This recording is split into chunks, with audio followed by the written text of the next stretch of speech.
कौन सी बात कर रहे हैं? तो अभी सवाल वो भी अधूरा है। जब 2014 से पहले स्वयं प्रधानमंत्री जी कहते थे कि पहली कैबिनेट मीटिंग में किसान मजदूर की कर्ज माफी होगी, तो आज वही मांग है हमारी कि कर्ज माफी कीजिए। वही मांग है हमारी कि फसली बीमा योजना सरकार अपने दम पर लेकर आए। हमारी आज भी मांग है कि भारत WTO से बाहर आना चाहिए। हम भूले नहीं हैं लखीमपुर खीरी को, जहां आपके गुंडों ने हमारे किसानों के ऊपर गाड़ी चढ़ाकर शहीद किया था। हम शहीद सुशील कांजरा जी को नहीं भूले हैं, जिनके सर पर लाठियां मारकर आपने उन्हें हरियाणा में शहीद किया था।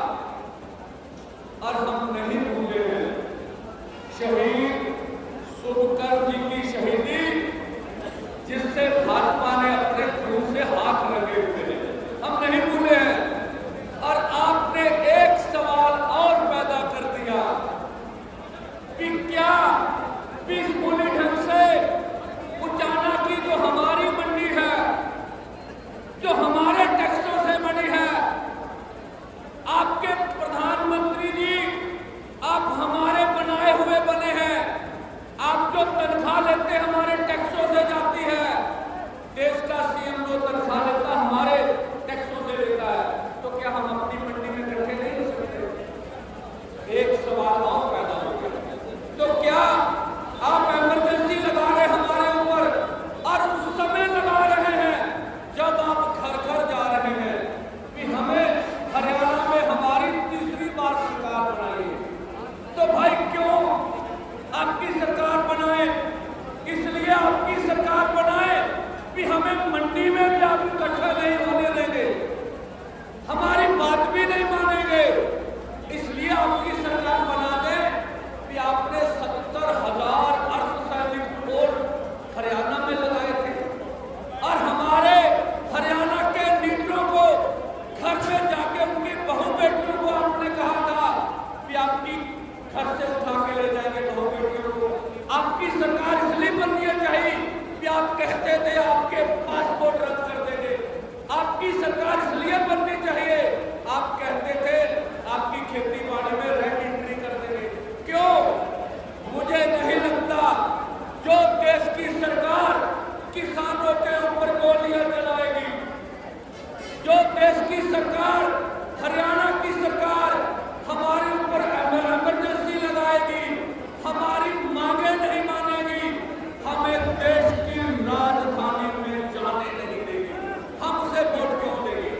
ऐसा वोट देना या ना देना ये हरियाणा के लोगों की मर्जी है, लेकिन देश का किसान मजदूर कभी उसको वोट सत्ता में नहीं लाएगा तो हमारे ऊपर गोलियां चलाएगा। इसलिए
जरूर जोर शोर से दो नारे लगाइएगा। मोदी सरकार मर्दाबाद।